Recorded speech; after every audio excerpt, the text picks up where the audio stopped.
তো হাই মিত্র, হাই বন্ধুরা, good morning. আবার চলে এলাম নতুন ব্লগ নিয়ে। তো অনেক দিন হয়েছে তোমাদের সাথে কোনো কথা হয়নি মাঝখানে। আর সবাইদেরকে নমস্কার এবং গুরুজনদের প্রণাম। তো যারা যারা আমার ব্লগস দেখছো, আশা করি তাদের ভালো লাগছে, এবং যদি না ভালো লেগে থাকে, যদি মনের মতো না হয়ে থাকে, তাহলে আমাকে কমেন্ট বক্সে জানিও। অ্যান্ড তো আজকের ব্লগটা যেটা আমি বানাবো সেটা হচ্ছে পুরোপুরি ম্যাক্সিমাম যেটা থাকবে সেটা কুকিং নিয়ে থাকবে। তো বাড়িতে আজকে মা রান্না করবে চিকেন। আমার দাদাও একটা স্পেশাল আইটেম, আমার দাদা শেফ। আমার দাদা শাওয়ারমা বানাবে। তো আমার এই ব্লগটা থেকে তোমরা বাড়িতে, যেহেতু আমার দাদা শেফ, আমার দাদা কন্টিনেন্টাল, চাইনিজ, ইন্ডিয়ান, এই প্রত্যেকটা ক্রুজিনসের খাবারগুলো আমার দাদার ভালো মতোর প্রপার নলেজ রয়েছে। তো আজকে শাওয়ারমা বানানো হবে। তো শাওয়ারমা বানালে কী কী ইনগ্রিডিয়েন্টস লাগে, কীরকম কীভাবে বানাতে হয়, সেইগুলো সব তোমাদেরকে দেখানো হবে এই ব্লগে। তো যদি আমার আজকে এই ব্লগটা ফলো করো তোমরা, তাহলে তোমরা নিশ্চয়ই শিখে যেতে পারবে কীভাবে শাওয়ারমা প্রপার ওয়েতে বানানো যায়। তো গাইস, আমি এখান থেকে আমার ব্লগটা শুরু করলাম। তো যারা যারা নতুন আমার এই ব্লগে, তো তারা আমার চ্যানেল সাবস্ক্রাইব করে দিক, আর এই ব্লগটা ভালো লাগলে অবশ্যই লাইক করে দিও।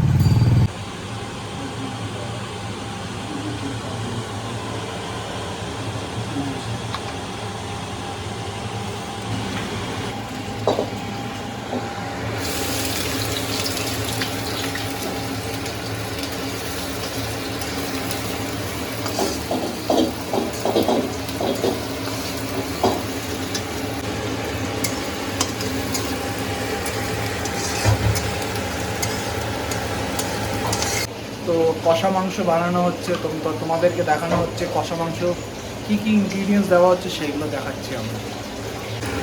পেঁয়াজ, গোটা গরম মশলা আর তেজপাতা দেওয়া হয়েছে, তেলে ভালো করে ভাজা হচ্ছে। মাংসটাকে ভালো করে দই আর নুন দিয়ে ম্যারিনেট করা হয়েছে, যাতে মাংসটা সফট অ্যান্ড টেন্ডার টেস্ট করুক। মশলাটা চলে গেল, জিরে গুঁড়ো, চিকেন মশলা, তন্দুরি মশলা, তারপরে গেছে টমেটো, আদা রসুনের পেস্ট আর পেঁয়াজের পেস্ট। এগুলো দিয়ে মশলাটাকে ভালো করে তৈরি করে ওটা রেডি করার পর ওটা দিয়ে কষানো হচ্ছে, তেলের মধ্যে ভালো মন্দ কষানো হচ্ছে যাতে ভালো গ্রেভি আসুক। তো এরকমভাবেই তোমরা যদি বাড়িতে চিকেন কষা বানাও, সিম্পল একদম ঘরেলু স্টাইল, বেশি কিছু না। মাংস ভালো করে ম্যারিনেট করতে হবে, ওটাকে দই মশলা টশলা দিয়ে ওটাকে করতে পারো তোমরা। এবং তার সাথে সাথে তোমরা পেস্ট বানাতে হবে, আদা রসুনের পেস্ট, পেঁয়াজ দিয়ে সুন্দর করে মশলাটাকে রেডি করে এরকম করে বাড়িতে রান্না করতে পারো। নুন দেওয়া হলো এখন গ্রেভিতে, যাতে ভালো টেস্ট আসুক, ফ্লেভার আসুক এবং টেস্ট আসুক সল্টি।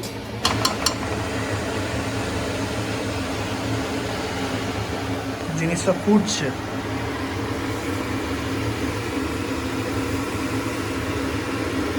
আজকে হবে কষা মাংস, ঝোল আর ভাত।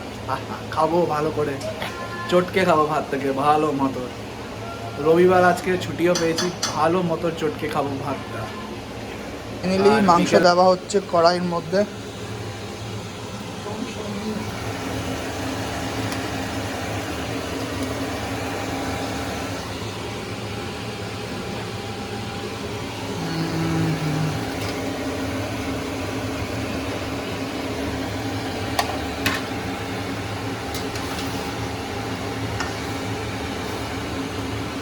ভালো মতন নাড়ানো হচ্ছে।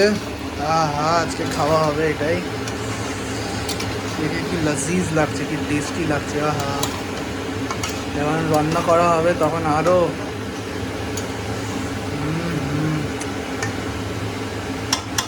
খাবারে লোভ দিও না তোমরা খালি দেখো। ফাইনালি চিকেনটা রেডি হয়ে গেছে, পুরো মাংস কষে গেছে, সুন্দর লাগছে দেখতে।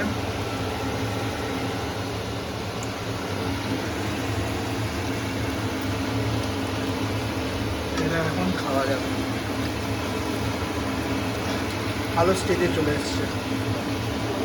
এটার মধ্যে জিরে গুঁড়ো আছে, ধনে গুঁড়ো আছে, রেড চিলি পাউডার আছে, এটার মধ্যে হলুদ আছে, আর কাশ্মীরি চিলি পাউডার আছে, আর সল্ট, এই বেসিক ইনগ্রেডিয়েন্টস গুলো আর আছে। জিঞ্জার গার্লিক পেস্ট আছে। আর জিঞ্জার গার্লিক পেস্ট রয়েছে। আর এখানটা আমি রেখেছি চপড চিলি আর চপড অনিয়ন। হ্যাঁ ঠিক আছে। এবার আমি এটাকে ফ্রাই করব, জাস্ট ফ্রাই করতে হবে। এখানে কড়াই প্যান রয়েছে, প্যানের মধ্যে যাবে এবার, এটাতে সর্ষের তেল ইউজ করা হচ্ছে। ঠিক আছে, এটাকে হিট হয়ে গেলে গেল সর্ষের তেলের মধ্যে এবার ভালো করে ফ্রাই করা হবে। আর এখানে চিকেন রয়েছে, পুরো কমপ্লিট ম্যারিনেশন দেওয়া রয়েছে চিকেনটার মধ্যে। অল্প পোর্শন বানানো হচ্ছে, একদম অল্প, ভালো করে একদম ফ্রাই করা হচ্ছে। গোল্ডেন ব্রাউন, পুরো গোল্ডেন কালারের হবে, গোল্ডেন ব্রাউন, ওই স্টেজে নিয়ে যাওয়া হবে। তো তারপরে চিকেনটা অ্যাড করা হবে, তারপর চিকেনটা অ্যাড করে ওটাকে ফ্রাই করা হবে। এবার চিকেনটা দেওয়া হবে, যেহেতু কালারটা দেখতেই পাচ্ছ বন্ধুরা তোমরা কিরকম কালারে এসছে, ইয়েলোইশ কালারে এসছে। এবার চিকেনটা দেওয়া হচ্ছে। আর চিকেনগুলোকে ছোট ছোট কিউব সাইজ পিসে কাটতে হবে। পুরো ছোট ছোট কিউব সাইজ পিসগুলো, মানে চিকেনটাকে পুরো ছোট ছোট কিউব সাইজ পিসে কাটতে হবে। কাটা হয়েছে, কেটে তাহলে ভালো হয়।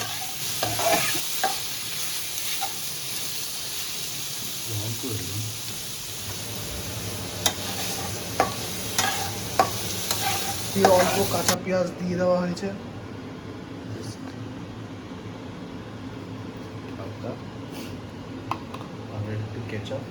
একটু টমেটো কেচাপ দেওয়া হবে, টমেটো দেওয়া যায়, ঠিক আছে, টমেটো দিতে পারে, আর মেয়োনিজও দেওয়া যায়। আর মেয়োনিজও দেওয়া যায়, কিন্তু এখন যেহেতু নেই বলে ওটা আমরা ইউজ করছি না। আমরা এখন ইউজ করছি না। ঠিক আছে,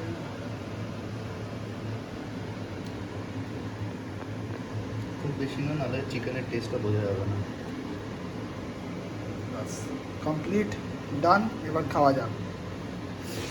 এবার এটাকে করে র্যাপ করতে হবে, আমি করে দিচ্ছি, জাস্ট লাইক রোল।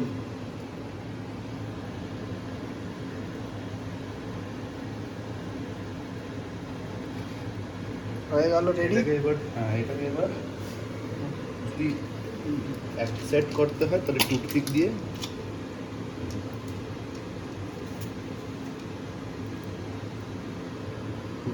এরকম করে দিয়ে করে রাখতে হয়ে গেল, টুথপিক দিয়ে জিনিসটাকে সেটেল করে দিলাম। এবার খাওয়া যাক। বেশ ভালো লাগছে না দেখতে? তো বন্ধুরা, আশা করি তোমাদের এই ব্লগটা আমার বেশ ভালো লেগেছে। আর যদি তোমাদের ভালো লেগে থাকে তাহলে ভুলে যেও না ব্লগটাকে লাইক, কমেন্ট অ্যান্ড এই চ্যানেলটা আমার সাবস্ক্রাইব করতে।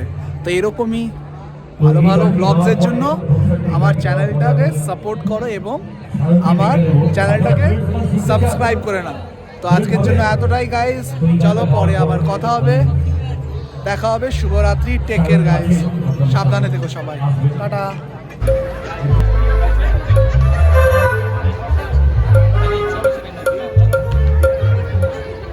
আরেকটা খুবই সুপারহিট গান আপনাদের। বেশ ভালো লাগছে এখানে থাকতে, গান বাজনা চলছে এখানে।